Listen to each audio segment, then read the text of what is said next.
اعوذ باللہ من الشیطان الرجیم، بسم اللہ الرحمن الرحیم۔ الحمدللہ رب العالمین والصلاۃ والسلام علی سید المرسلین و خاتم النبیین، اما بعد۔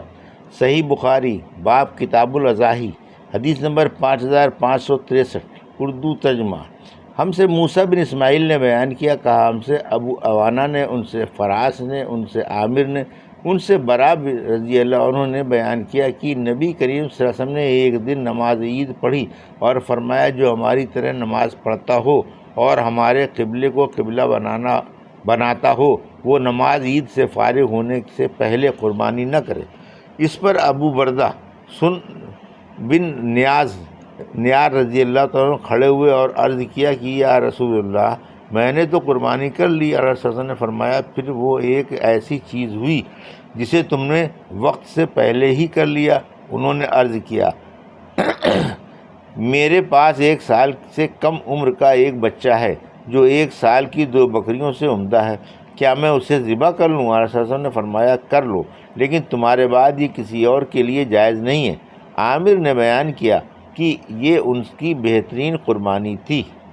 حدیث نمبر 5564، اردو ترجمہ۔ ذبح کیے ہوئے جانور کی گردن پر پاؤں رکھنا جائز ہے۔ ہم سے حجاج بن منہال نے بیان کیا، کہا ہم سے حمام نے بیان کیا، ان سے قتادہ نے، انہوں نے کہا کہ ہم سے حضرت انس رضی اللہ عنہ نے بیان کیا کہ نبی کریم صلی اللہ علیہ وسلم سینگ والے 2 چتکبرے مینڈھوں کی قربانی کیا کرتے تھے اور آن صلی اللہ علیہ وسلم اپنا پاؤں ان کی گردنوں کے اوپر رکھتے اور انہیں اپنے ہاتھ سے ذبح کرتے تھے۔ حدیث نمبر 5565، اردو ترجمہ۔ ذبح کرنے کے وقت اللہ اکبر کہنا۔ ہم سے قنیبہ نے بیان کیا، کہا ہم سے ابو عوانہ نے بیان کیا، ان سے قتادہ نے اور ان سے حضرت انس رضی اللہ عنہ نے بیان کیا کہ نبی کریم صلی اللہ علیہ وسلم نے سینگ والے 2 چتکبرے مینڈھوں کی قربانی کی، انہیں اپنے ہاتھ سے ذبح کیا، بسم اللہ اور اللہ اکبر پڑھا اور اپنا پاؤں ان کی گردن کے اوپر رکھ کر ذبح کیا۔ حدیث نمبر 5566، اردو ترجمہ۔ اگر کوئی شخص اپنی قربانی کا جانور حرم میں کسی کے ساتھ ذبح کرنے کے لیے بھیجے تو اس پر کوئی چیز حرام نہیں ہوتی۔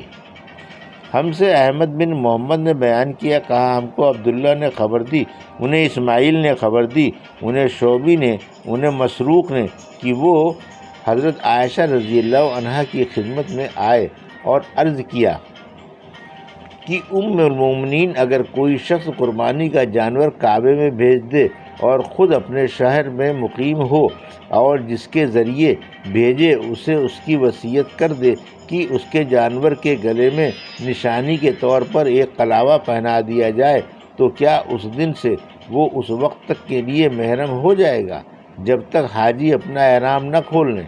بیان کیا کہ اس پر میں نے پردے کے پیچھے ام المومنین کے اپنے ایک ہاتھ سے دوسرے ہاتھ پر مارنے کی آواز سنی اور انہوں نے کہا، میں خود نبی کریم صلی اللہ علیہ وسلم کے جانوروں کے قلاوہ باندھتی تھی، آن صلی اللہ علیہ وسلم اسے کعبہ بھیجتے تھے، لیکن لوگوں کے واپس ہونے تک آن صلی اللہ علیہ وسلم پر کوئی چیز حرام نہیں ہوتی تھی جو ان کے گھر کے دوسرے لوگوں کے لیے حلال ہو۔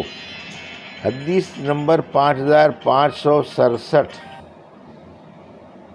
قربانی کا کتنا گوشت کھایا جائے اور کتنا جمع کر کے رکھا جائے۔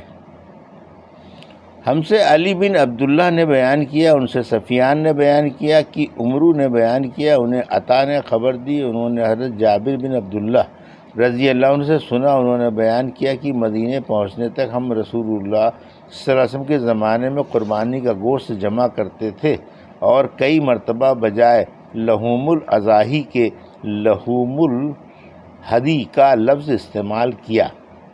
حدیث نمبر 5568، اردو ترجمہ۔ ہم سے اسماعیل نے بیان کیا، کہا کہ مجھ سے سلیمان نے بیان کیا، ان سے یحییٰ بن سعید نے، ان سے قاسم نے، انہیں ابن خزیمہ نے خبر دی، انہوں نے حضرت ابو سعید رضی اللہ عنہ سے سنا، انہوں نے بیان کیا کہ وہ سفر میں تھے، جب واپس آئے تو ان کے سامنے گوشت لایا گیا، کہا گیا کہ یہ ہماری قربانی کا گوشت ہے۔ حضرت ابو سعید رضی اللہ عنہ نے بیان کیا کہ پھر میں اٹھ گیا اور گھر سے باہر نکل کر اپنے بھائی حضرت ابو قتادہ رضی اللہ عنہ کے پاس آیا، وہ ماں کی طرف سے ان کے بھائی تھے، اور بدر کی لڑائی میں شرکت کرنے والوں میں سے تھے۔ میں نے ان سے اس کا ذکر کیا اور انہوں نے کہا تمہارے بعد حکم بدل گیا ہے۔ حدیث نمبر 5569، اردو ترجمہ۔ ہم سے ابو عاصم نے بیان کیا، ان سے یزید بن ابی عبد نے اور ان سے سلمہ بن اکو نے رضی اللہ عنہ نے بیان کیا کہ نبی کریم صلی اللہ علیہ وسلم نے فرمایا جس نے تم میں سے قربانی کی تو تیسرے دن وہ اس حالت میں صبح کرے کہ اس کے گھر میں قربانی کے گوشت میں سے کچھ بھی باقی نہ ہو۔ دوسرے سال صحابہ کرام رضی اللہ عنہ نے عرض کیا یا رسول اللہ کیا ہم اس سال بھی وہی کریں جو پچھلے سال کیا تھا کہ 3 دن سے زیادہ قربانی کا گوشت نہ رکھیں؟ آن صلی اللہ علیہ وسلم نے فرمایا کہ اب کھاؤ کھلاؤ اور جمع کرو۔ پچھلے سال تو چونکہ لوگ تنگی میں مبتلا تھے اس لیے میں نے چاہا کہ تم لوگوں کی مشکلات میں ان کی مدد کروں۔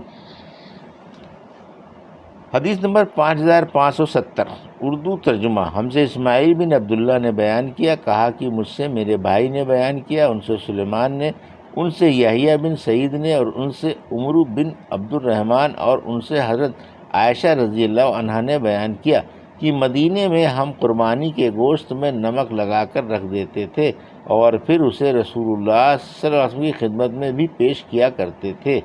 پھر آن صلی اللہ علیہ وسلم نے فرمایا کہ قربانی کا گوشت 3 دن سے زیادہ نہ کھایا کرو۔ یہ حکم ضروری نہیں تھا بلکہ آپ کا منشا یہ تھا کہ ہم قربانی کا گوشت ان لوگوں کو بھی جن کے یہاں قربانی نہ ہوئی ہو کھلائیں، اور اللہ زیادہ جاننے والا ہے۔ حدیث نمبر 5571، اردو ترجمہ۔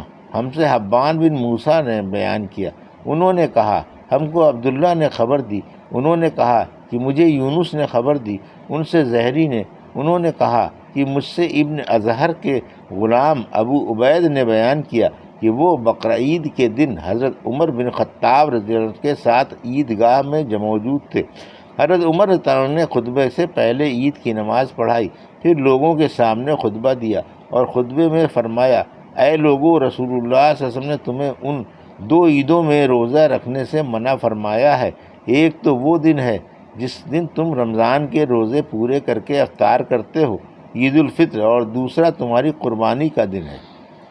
حدیث نمبر 5572، اردو ترجمہ۔ ابو عبید نے بیان کیا کہ پھر میں عثمان بن عفان رضی اللہ عنہ کے ساتھ ان کی خلافت کے زمانے میں عیدگاہ میں حاضر تھا۔ اس دن جمعہ بھی تھا۔